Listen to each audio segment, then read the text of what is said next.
because I can tell you that this is the heaviest stuff they've done, but yet it's not, over the top heavy to where you're like, okay, now you guys are just trying to be heavy for the sake of heavy. It just fits. It just makes sense. And one thing I really like about what these guys do, and they pull it off, is, and I don't know if you've noticed this, but there's a lot of songs, Biv, where this happens, where the song's good, it's coming along good, 3 minutes into the track, into kind of a bridge, into a solo part, the whole song changes. And it's awesome. And then the solo's great, and then it goes right back in to the exact sound that you heard in the first 3 minutes of the song. And they tie it up all together. There's like 5 or 6 songs on this album that do just that. So even if you're listening to a song in a couple minutes and you're going, no, this is okay, it's not bad, pay attention, because it will change and be fucking awesome, and you'll miss out on like, whoa, where'd that come from?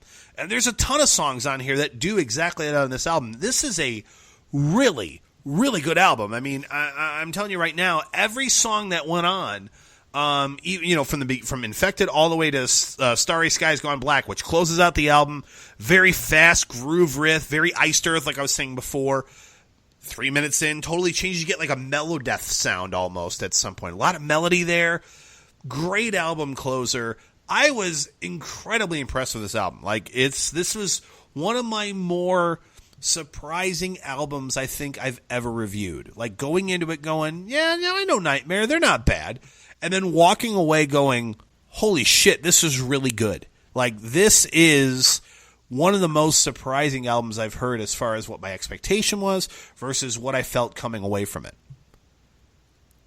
Well, I couldn't agree with you more in terms of the quality of the sound, the quality of the musicianship, the writing. Now, you had brought up the bridge, and I want to talk about that for a minute, because many artists, unfortunately, don't know how to use the bridge. Oh, these what guys they're using great. The bridge for is what most artists use the bridge for is a way to get from the second verse to the chorus, right? That's what they do.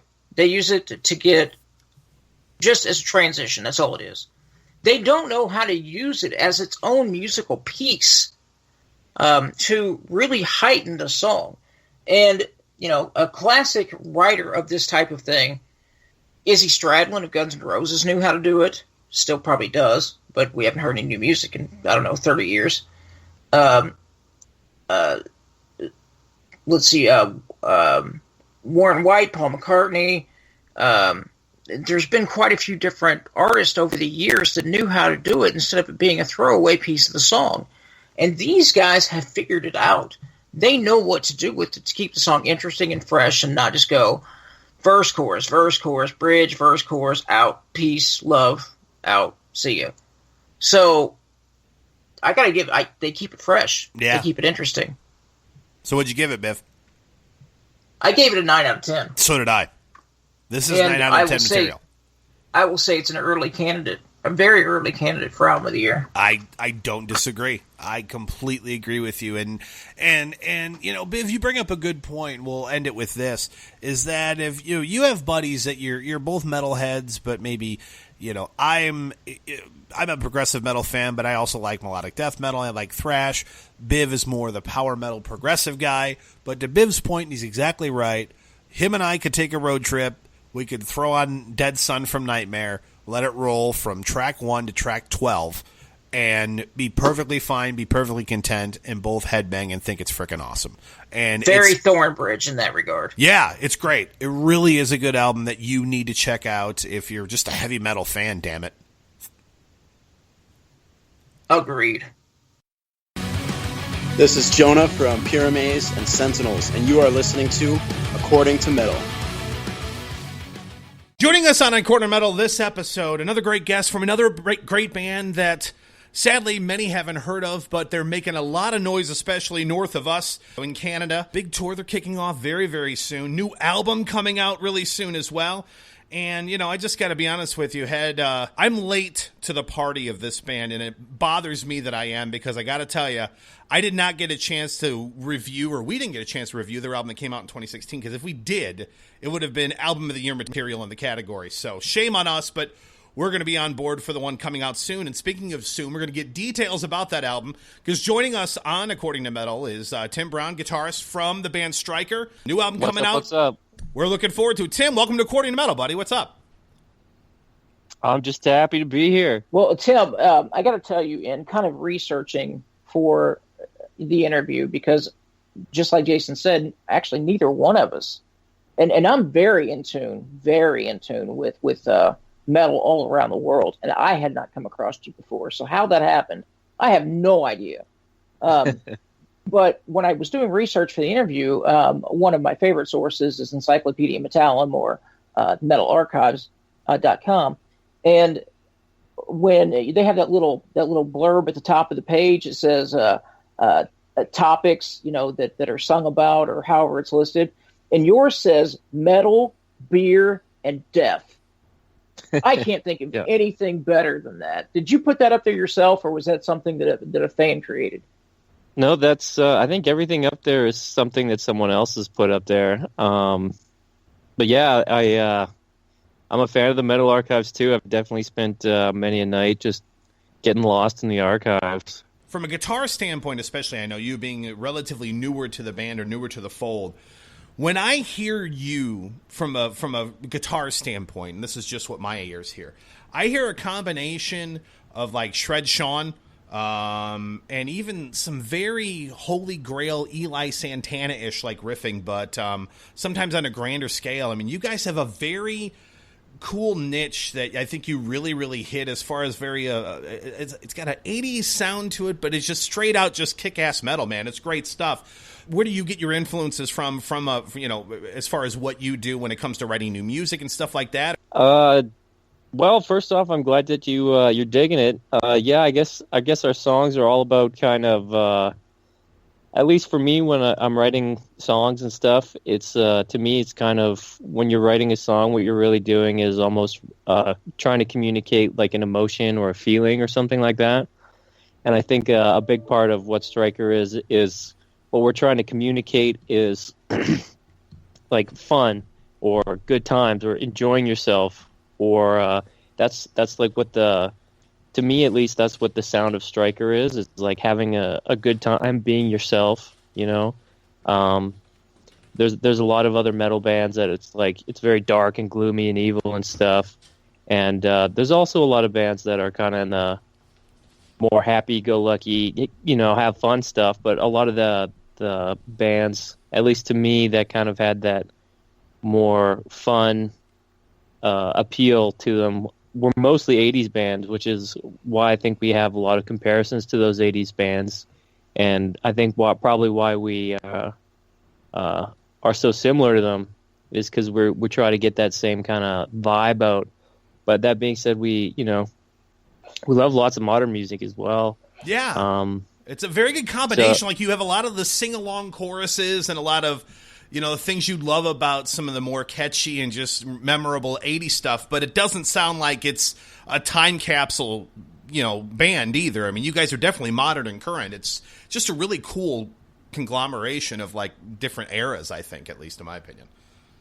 Yeah, there's a lot of bands, kind of like the new wave of traditional metal. Like, there's lots of cool bands, and there's lots of ones that are doing cool things, but I think one of the pitfalls of that genre is oftentimes certain bands might just be trying to rehash like old Judas Priest songs or something. And I mean, like, that's great. Everybody loves Judas Priest, but if I wanted to listen to Judas Priest songs, I just listen to Judas Priest, right? So they did their thing, and it's time to move on and try and do something kind of new. So we always try and mix things up in sort of a new mishmash that hopefully sounds fresh, and so far it seems people are digging it, so we just hope that more people can help spread the word.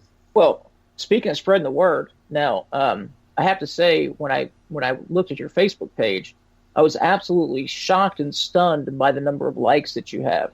You have almost 91,000 likes. Now, to put that in perspective for people that don't necessarily pay attention to that, Theocracy, which is a huge band on the rise, has 56,000. Threshold, a band who's been around forever and has a nice following in Europe, has 34,000 likes. So a two-part question for you, Tim. Number one, how is it you have 90,000 likes and you fly under the radar? And number two, what are you doing right now to get that kind of attention for your band, and how can younger bands do what it is you're doing? Well, a big thing for us is we went independent with our last album, Stand in the Fire. So we released it ourselves. And before that, when we were on our old label, Napalm Records, it was kind of like, they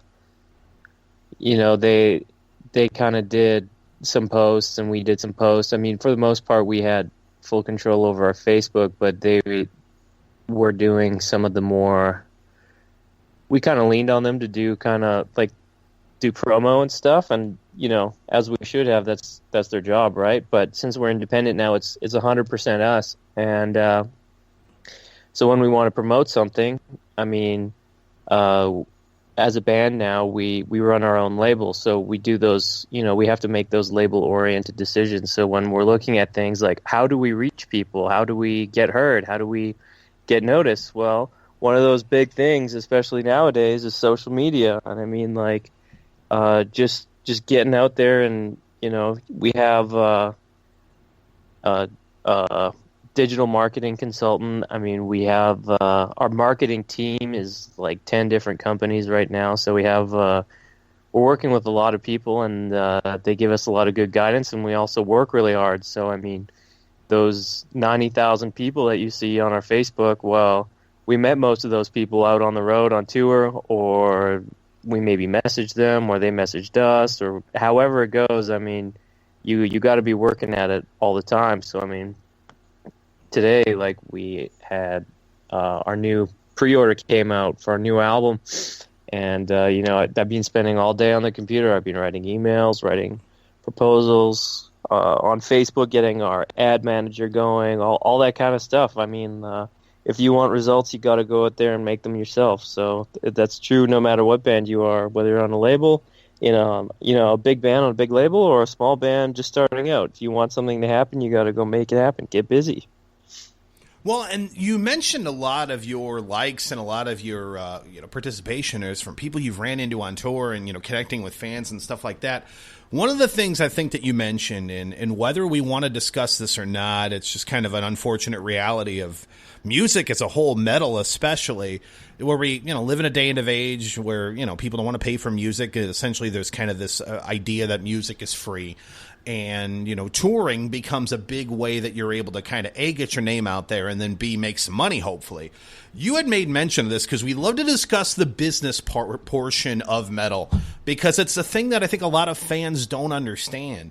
And one of the things you mentioned on your Facebook page months ago was the increase in visa costs to tour the United States. And let me give you, and I wanted to obviously get your thoughts on that, but, Biv and I saw with Circus Maximus a couple months ago, fellow Canadian band Ascendia was opening up for them at the show. And he made mention, dude, this is the first time we've been in the States. And I'm like, I've heard of Ascendia. Ascendia is a pretty big name. They got one album out there, but it's a really killer album. They're from Toronto. You know what I mean? It's not like they're from Switzerland or something. I mean, they're from Toronto. Yeah, they've never been to the States.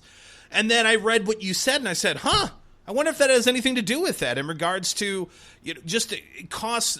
You said something like a 40% increase in just visa costs just to get into the States. So kind of walk us a little bit through that and kind of, what goes through the mind of a lot of bands, even just coming to the United States as far as touring is concerned. Does it make it that much more difficult to do? Oh, yeah, it's definitely a huge pain in the ass now. I mean, for us to go over to Europe, basically we just get on a plane. And that's it. There is nothing. There's no visa. There's no nothing. We can walk in through the airport with our guitars and as much merch as we can carry. At the border, what's in that box? Oh, we have 300 vinyl. We're like, oh, okay, cool. Come on in. Like they don't care. That it's a totally different culture. But in the United States, I think the laws were created at a time when, I think the laws regarding musicians coming in were probably created or at least last modified maybe 30, 40 years ago, or people are thinking about it in a way say 50 years ago, my dad was a musician, right? And I mean, there was no such thing as a DJ. If you wanted live music, you had to have a band. I mean, if you wanted to go to a dance, it